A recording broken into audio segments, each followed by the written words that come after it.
Again, everybody, it seemed, was talking golf, and then we came in this morning and we found out some news that was awesome, you guys. We found out that growing up, we used to watch someone on TV, 70s and the 80s, that was incredible. Incredible player, won 26 times on the tour, and growing up was not bad to look at either, I might add. Jan Stephenson, professional golfer, is here with us. Welcome to the show. Thank you. Thanks for being here. It is so cool that you are here. Well, what are you doing in town? Well, I was actually promoting my wine, and we talked to Hy-Vee, and they wanted to have something during the Principal Classic because obviously it was a golfy week and it was Wine Fest. So they asked me to come in. So it's been a crazy week. I mean, it's been a lot. It's been really busy, and I thought once I retired from golf, my life would be a little easier. But it's been. I've never had so many late nights because the trouble with wine is that you do a lot of it at night, and I'm exhausted. Oh, yeah. So what was the transition from being a professional golfer to now having your own wine? Well, you know, it was actually kind of a sad story that's turned into a really wonderful one. My fiance was going to do this. He was in the grocery store business, and he had, you know, new wines. And this was about 5 years ago, and so we started studying wine, and I went to a sommelier school, and this was going to be something he did as he retired. So I got to learn all about wine. I never even drank when I played on tour, and so now I became this expert. And then he was coming to watch me play in a seniors event, and he had a blood clot, passed out. So this became my, you know, my baby. It's like his legacy. So I took it from there, and I actually changed wineries and bought a part of a vineyard out in California and brought in an Australian winemaker because I'm from Australia.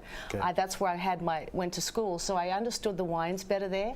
And I'm really excited because I finally get to bring these out, and this is the rest of my life. I think I really love it. Well, that's great. Now the grapes are a little bit different in Australia than they are in California because of the climate. Is that true? Well, yeah, we have different kind of grapes. Obviously, we have a wonderful Shiraz, and I couldn't afford that part of the vineyard because we don't have Shiraz there. So I had to kind of stick with the basics: a Cabernet Sauvignon, and a Chardonnay, and a Merlot, because they're the three most popular. Right. But what I wanted to do when I with the winemakers, I wanted them to taste like our Australian grapes, and so we really worked hard. I mean, at first I thought, how am I ever going to do this? We'd have like 30 or 40 different wines to, you know, different varieties. At how am I going to do it? And I'm like, how am I ever going to know the difference? But you do learn. How did you make them taste like that? Well, the way we did it is with the Chardonnay, I didn't want it to be a typical American Chardonnay with a lot of heavy oak and too buttery, because the ones in Australia are known for having with food.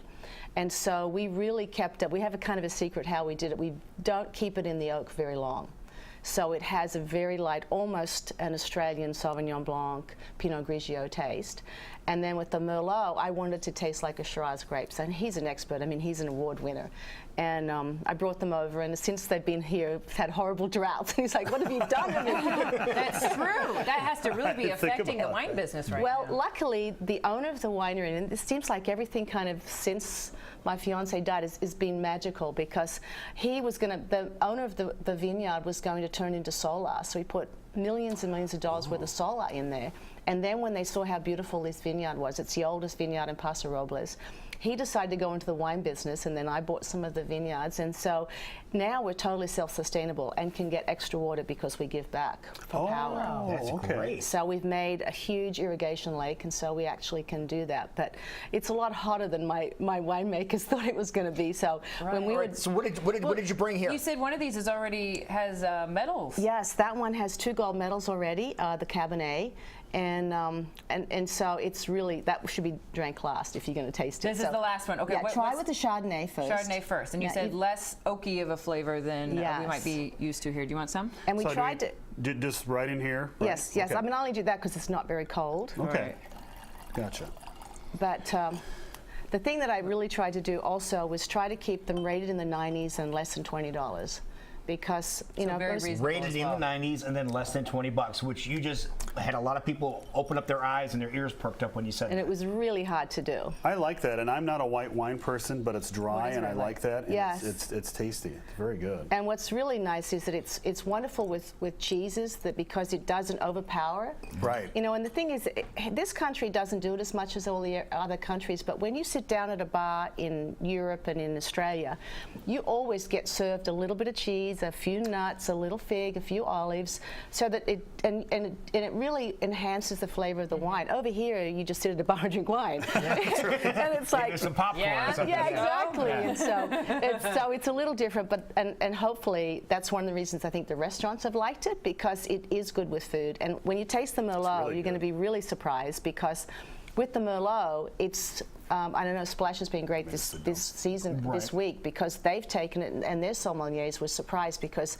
the Merlot does great with seafood. And a lot of men don't like white wine, and it causes them a lot of antacid, whereas the Merlot is great with light foods like crab and fish, which is unusual for red. They said the Hy-Vee folks brought you in here, so I take it you can get these at Hy-Vee? Yes, they've been really good. You know, this is one thing I can say about the tour that's really been wonderful. I met the chairman and the executive vice presidents of Hy-Vee 20 years ago when I played in the Nabisco Dinosaur.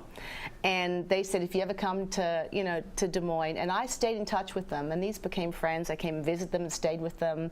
And then they had, obviously we had a seniors event here for years, and I won the first one, which was kind of special. That was awesome, yes. Oh, yeah. And then, so it's been great, because they've really supported me, and I said, I need to kick this off, and they said, let's have it here, and let's do some country clubs. And so I've done restaurants and country clubs, and now I'm traveling the country doing short game clinics if they carry the wine for the season. So I'm really busy, but it's fun because it keeps me in golf as well.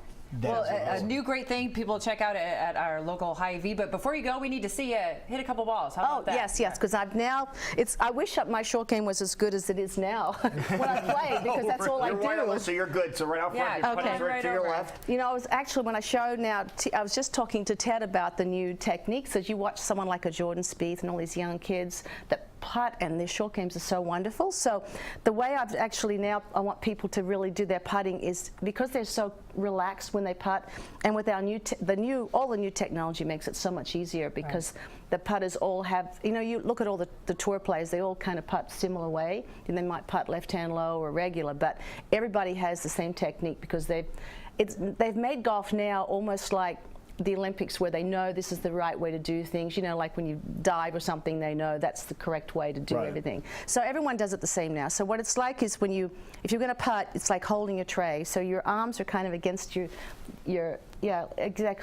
the rib cage. Okay. And then you just close them, and you can do it left hand low or regular. Okay. And then the key is, you keep them against your rib cage, whereas before it used to be out. Right. So that keeps it consistent, especially now that you're not allowed to have it attached to your body next year. Everybody has gone to having your arms attached to your rib cage. Then you lower it, lower the club, keeping that angle until you can feel the weight of the head.